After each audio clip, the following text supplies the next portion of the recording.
ગાર્ડનમાં ઊભું થઈ ગયું છે જિમ્નેશિયમ। અમદાવાદના પરિમલ ગાર્ડનમાં મ્યુનિસિપલ કોર્પોરેશને મુકાવી છે ફિટનેસ બેન્ચ। બેન્ચ છે એક પણ તેના ફાયદા છે અનેક। તો કેવી રીતે લઈ શકાય છે એક બેન્ચના અનેક ફાયદા તે તમારી નજર સામે જ જોઈ લો। અમદાવાદના પરિમલ ગાર્ડનમાં મુકાયેલો આ બાંકડો કંઈક વિશેષ છે। બીજા બધા બાંકડાઓની જેમ આ બેન્ચ પણ માત્ર બેસવા માટે જ ઉપયોગી હોવાનું જો તમે વિચારો છો તો તે ખોટી માન્યતા છે, કારણ કે આ છે ફિટનેસ બેન્ચ। જુઓ તેનાથી કેટલી કસરત કરી શકાય છે। Number 1, ankle rotation. Number 2, leg extension.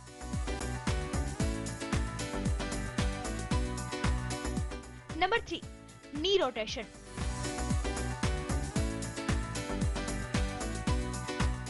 Number 4, હેમસ્ટ્રિચિંગ stretch, જેમાં એક પગની પાછલી એડી પૂરી રીતે જમીન પર મુકાય છે અને બીજો પગ રહે છે આગળ।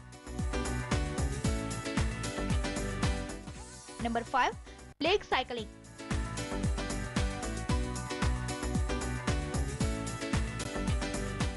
Number 6, leg rowing.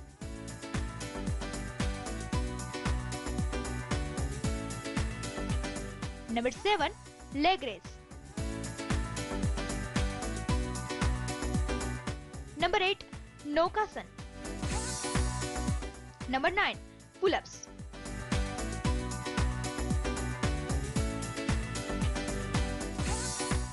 તમામ વ્યક્તિ કરી શકે છે ફિટનેસ બેન્ચની આ કસરતો। તો આ સિવાયની બાકીની 8 કસરતો પણ કરી શકાય છે આ બાંકડાથી, જે માત્ર સાંધાના દુખાવો ધરાવતા વડીલો માટે છે।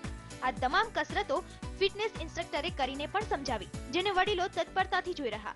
एक्सरसाइज જે બધી બતાવી છે એ એક્સરસાઇઝીસ એલ્ડરલી લોકો માટે છે, જે લોકોને ઇમોબિલિટીને કારણે તકલીફો થાય છે, સ્ટીફ થઈ જાય છે જોઈન્ટ્સ ને બધું। તો એ લોકોને મેં અહીંયા આગળ જે કસરતો બતાવી એમાં સૌથી પહેલાં મેં એન્કલ રોટેશન એટલે એન્કલ છૂટો થાય એના માટે, પછી ની રોટેશન એટલે નીથી આપણે લેગ એક્સટેન્શન કરતા હોઈએ એવું પણ થોડી પોઝિશન કરીએ, પછીથી લેગ એક્સટેન્શન પૂરું જે આપણે ધીમે કરીએ છીએ અને સ્ટેટિક લેગ એક્સટેન્શન એ બતાવી। એ પછી મેં એના પર લેગ રેઝ, લેગ રોઈંગ અને લેગ સાયકલ કેવી રીતના થાય લાઇંગ પોઝિશનમાં એ બતાવી। જગદીશભાઈના સહકારથી આજે બાંકડો મૂકવામાં આવેલો છે। શ્રી પાર્થભાઈએ આમાં જે એક્સરસાઇઝ બતાવી અને સિનિયર સિટીઝનને જે કરવાનું કહ્યું એ મેં બતાવી છે। એમાં આ કરવાથી ઘણા બધા સ્નાયુઓને કસરત મળે છે, મજબૂત થાય છે। જે અમુક સિનિયર સિટીઝન જે છે જેને નહીં કરવાની એ પાર્થભાઈએ કહ્યું છે કે આ એક્સરસાઇઝ અમુક માણસો નહીં કરી શકે તો સારું।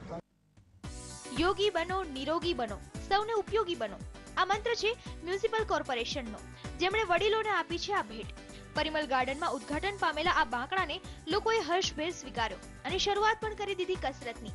એક નહીં, બે નહીં, પણ 16 જેટલી કસરત કરાવી જાણે છે આ બાંકડો, જે ઢીંચણ, કમર, થાપા, પેટ, ખભા, કાંડા, લેગ સ્ટ્રેચિંગ અને સિટઅપ જેવી કસરતો માટે ઉપયોગી છે। અમદાવાદ મ્યુનિસિપલ કોર્પોરેશને અમદાવાદ શહેરની અંદર દરેક વોર્ડની અંદર એક બબે બગીચા ડેવલપ કર્યા છે। બગીચાની અંદર આ સામાન્ય લાગતો બાંકડો 16 પ્રકારની સામાન્ય જનતા કસરત કરી શકે, હળવી કસરત કરી શકે, આની અંદર એક સુધારો કરીને બેઠા બેઠા પુલ-અપ્સ પણ કરી શકે એ પ્રકારની સુવિધા થવાની છે। અત્યાર સુધી તો ગાર્ડનમાં લોકો ટહેલવા જ આવતા હતા કે પછી ગ્રીનરીમાં રિલેક્સ થવા, જો કે હવે તો એથી પણ વિશેષ થઈ ગયું છે પરિમલ ગાર્ડન, કારણ કે તે હવે માત્ર ગાર્ડન ના રહેતા બની ગયો છે જિમ્નેશિયમ। ક્યારેક ઈચ્છા થાય મુલાકાત લેવાની તો જરૂરથી આંટો મારતા આવજો। મિત્તલ પરમાર, TV9, અમદાવાદ।